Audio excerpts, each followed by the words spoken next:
Q&A random selection. Number 12. The nurse is caring for a post-op colostomy client.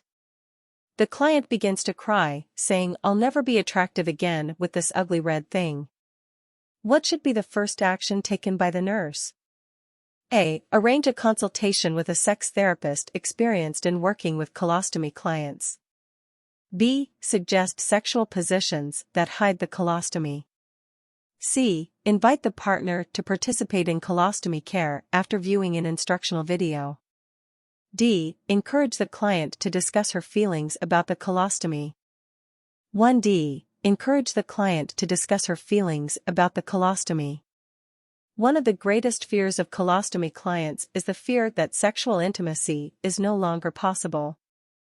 However, the client's personal feelings about the stoma and colostomy care, as well as the client's specific concerns, need to be assessed to accurately identify the problems to be solved. An assessment should occur before specific suggestions for dealing with the sexual concerns are given.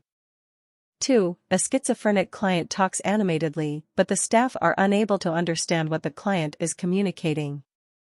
The client is observed mumbling to herself and speaking to the radio. A desirable outcome for this client's care will be: A. Expresses feelings appropriately through verbal interactions. B. Accurately interprets events and behaviors of others. C. Demonstrates improved social relationships. D. Engages in meaningful and understandable verbal communication. 2D. Engages in meaningful and understandable verbal communication. The outcome must be related to the diagnosis and supporting data. Data support impaired verbal communication deficit as a nursing diagnosis. No direct data are presented related to feelings or to thinking processes, though disorganized verbalizations are typically taken to indicate disorganized thinking. 3. The nurse is caring for a 7-year-old child who is being discharged following a tonsillectomy.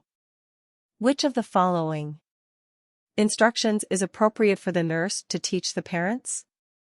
A. Report a persistent cough to the healthcare provider. B. The child can return to school in 4 days. C. Administer chewable aspirin for pain. D. The child may gargle with saline as necessary for discomfort.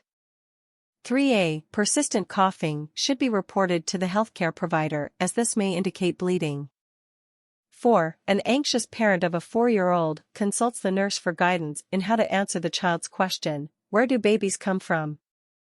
What is the nurse's best response to the parent? A. When a child asks a question, give a simple answer. B. Children ask many questions, but are not looking for answers. C. This question indicates interest in sex beyond this age. D. Full and detailed answers should be given to all questions. 4A. During discussions related to sexuality, honesty is very important. However, honesty does not mean imparting every fact of life associated with the question. When children ask one question, they are looking for one answer. When they are ready, they will ask for more detailed information. 5. The nurse is assessing a 4-year-old for possible developmental dysplasia of the right hip. Which finding would the nurse expect? A. Pelvic tip downward. B. Right leg lengthening. C. Ortolani sign. D. Characteristic limp. 5D. Characteristic limp. Developmental dysplasia produces a characteristic limp in children who are walking. 6. At a routine clinic visit, parents express concern that their 4-year-old is wetting the bed several times a month. What is the nurse's best response? A. This is normal at this time of day. B. How long has this been occurring? C. Do you offer fluids at night? D. Have you tried waking her to urinate? 6B. How long has this been occurring? Nighttime control should be present by this age, but may not occur until age 5. Involuntary voiding may occur due to infectious, anatomical and/or physiological reasons. 7. The charge nurse on the eating disorder unit instructs a new staff member to weigh each client in his or her hospital gown only. What is the rationale for this nursing intervention? To reduce the risk of the client feeling cold due to decreased fat and subcutaneous tissue. B. To cover the bony prominence and areas where there is skin breakdown. C. The client knows what type of clothing to wear when weighed. D. To reduce the tendency of the client to hide objects under his or her clothing. 7D. The client may conceal weights on their body to create the illusion of increased weight gain. 8. The nurse is caring for a client with benign prostatic hypertrophy, BPH. Which of the following assessments would the nurse anticipate finding? A. Large volume of urinary output with each voiding. B. Involuntary voiding with coughing and sneezing. C. Frequent urination. D. Urine is dark and concentrated. 8C. Frequent urination.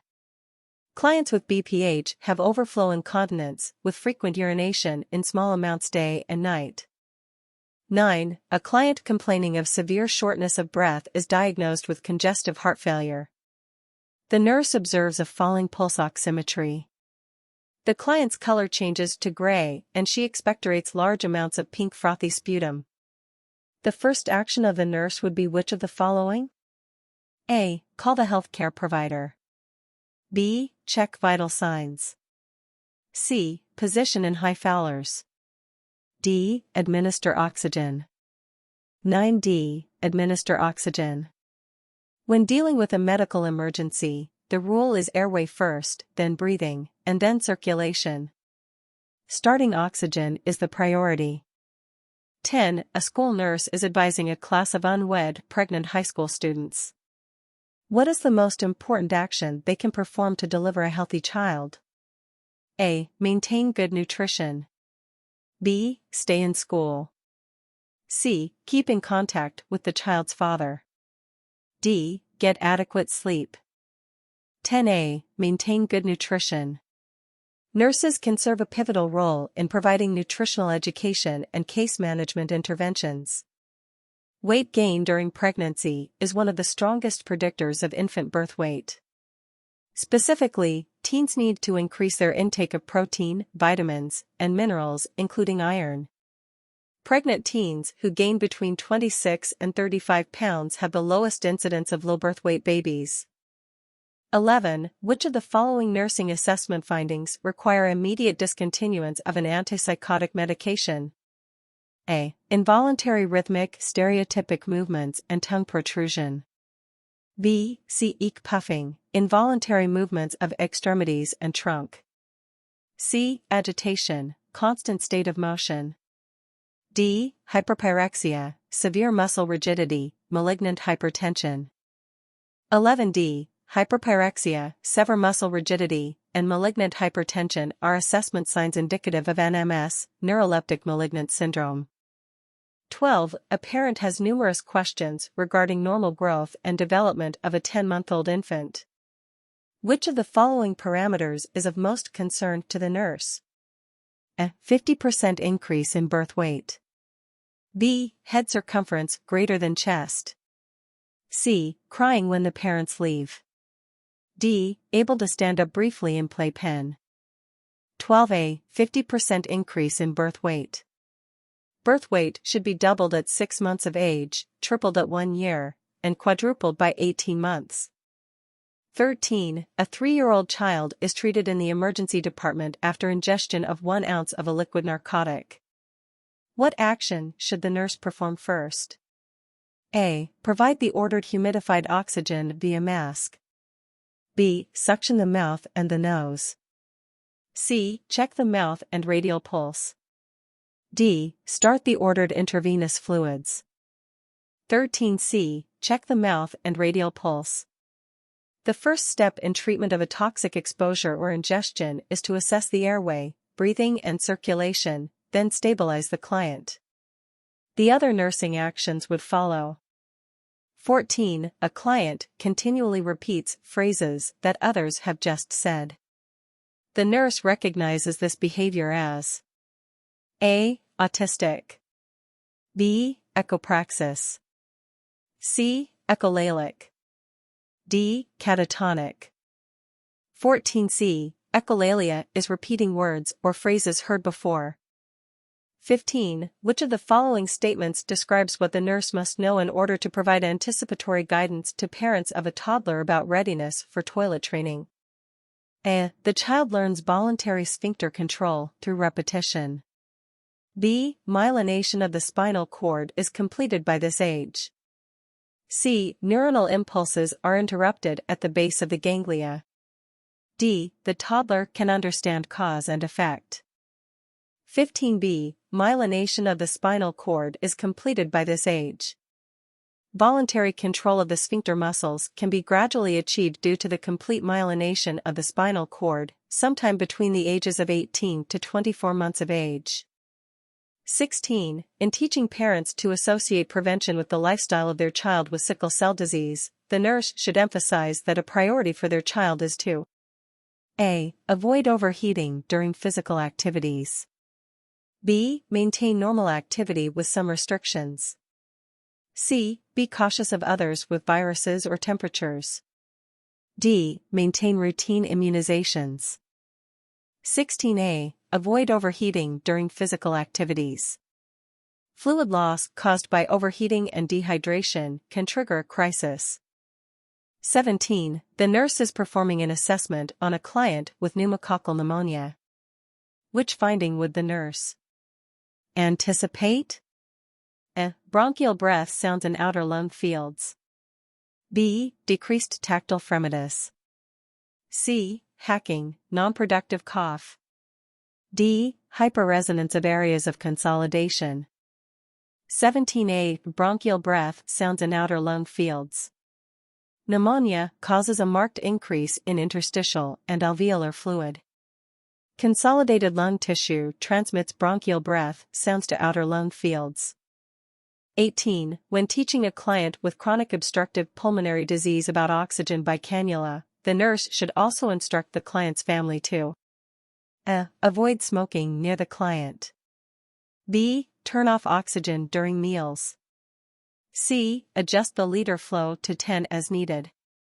D. Remind the client to keep mouth closed. 18a. Avoid smoking near the client. Since oxygen supports combustion, there is a risk of fire if anyone smokes near the oxygen equipment. 19. The nurse is caring for a 14-month-old just diagnosed with cystic fibrosis. The parents state this is the first child in either family with this disease, and ask about the risk to future children. What is the best response by the nurse? A. 1 in 4 chance for each child to carry that trait. B. 1 in 4 risk for each child to have the disease. C. 1 in 2 chance of avoiding the trait and disease. D. 1 in 2 chance that each child will have the disease. 19b. 1 in 4 risk for each child to have the disease. Cystic fibrosis has an autosomal recessive transmission pattern. In this situation, both parents must be carriers of the trait for the disease since neither one of them has the disease. Therefore, for each pregnancy, there is a 25% chance of the child having the disease, 50% chance of carrying the trait, and a 25% chance of having neither the trait or the disease.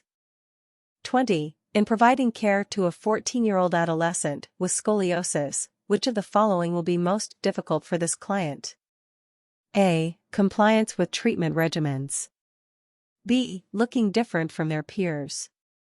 C. Lacking independence in activities. D. Reliance on family for their social support. 20b. Looking different from their peers. Conformity to peer influences peaks at around age 14.